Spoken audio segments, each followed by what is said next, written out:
Vous avez reçu le préfet et d'après ce que j'ai pu entendre, parce que j'ai assisté à une partie de la réunion, c'est le bureau des pleurs alors.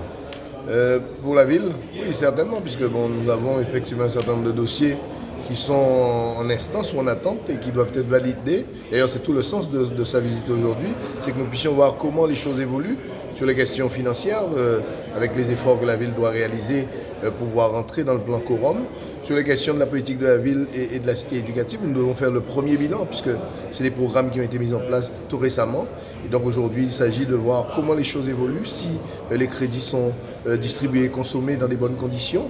Et puis sur les questions foncières notamment, où la ville doit elle aussi s'engager fortement pour la régularisation de nos problématiques foncières.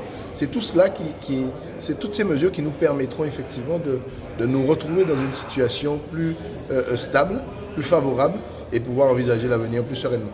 L'eau, les déchets, le transport, de gros problèmes encore. Des problèmes essentiels qui touchent tout le pays, toute la Guadeloupe, puisque au-delà de Sainte-Rose, le pays de Guadeloupe ne peut pas se développer aujourd'hui si nous ne traitons pas l'essentiel de la base même d'un pays. Ça veut dire avoir de l'eau dans les robinets, être en capacité d'assurer son assainissement et puis surtout que nous puissions ramasser nos déchets. Je crois que c'est l'objectif de Sainte-Rose et de la CNBT, mais ça doit être l'objectif de la Guadeloupe.